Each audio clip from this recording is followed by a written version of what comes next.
good evening. Welcome to The Play. I'm Dave Morris. We'll preview some of the stories you can find in upcoming editions of The Oklahoman and online at newsok.com.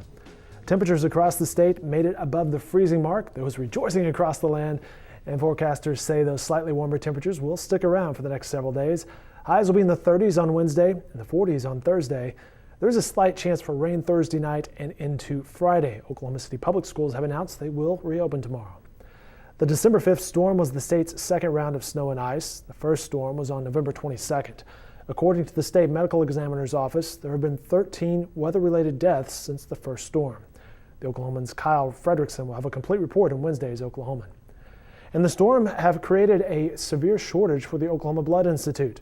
A number of blood drives were scheduled but had to be canceled because of the weather. Officials with OBI say some 1,600 people were expected to donate at the various blood drives. The blood emergency continues, and the organization is asking those who can travel to visit an OBI donor center or a blood drive to give this week. The Oklahoman's Silas Allen will have more information on how you can donate. The United Health Foundation released its annual report on America's health rankings. Last year, Oklahoma ranked number 43. This year was no better. The state's overall health rating is at number 44. Health reporter Jacqueline Cosgrove has more on the latest report.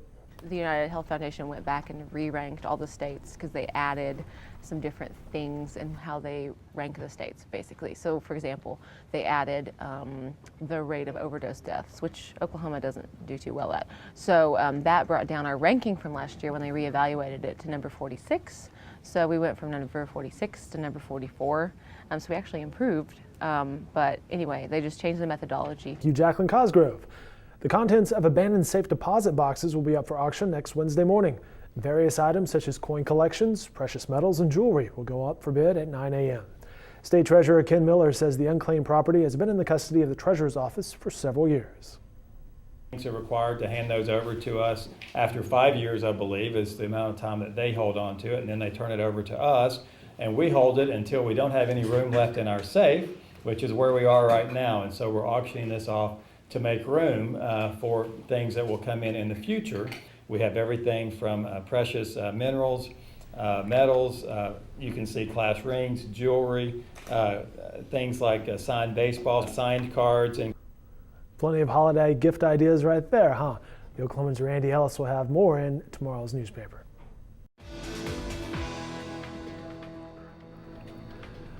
Well, there are reports that Mack Brown will be leaving the Longhorns. A report from Chip Brown of OrangeBloods.com says Texas coach Mack Brown will step down after 16 years in Austin.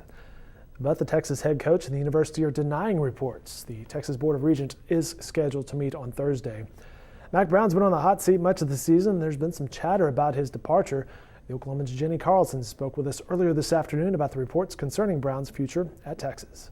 I think from the outset of the season, had Texas gotten to a point where they won the Big 12 and went to a BCS Bowl, maybe didn't have the non-conference stumbles that we saw them have, some, not pretty losses, especially that BYU loss where they just got run over defensively. If you take out those non-conference losses and they win the Big 12 and they go to a BCS Bowl, even if they lose a game, to me, that's a pretty good year. Obviously some things have happened at Texas that might have still meant that Mack was going to be headed out. I don't know. They have a new athletic director.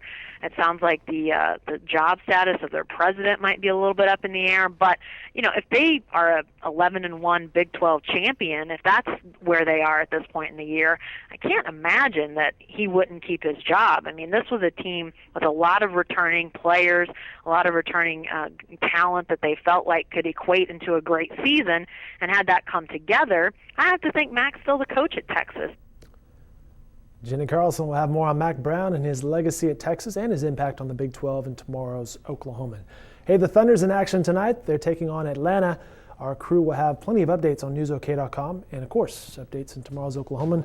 Stay warm. It's still plenty cold out there. Stay safe and have a great Tuesday night, everybody.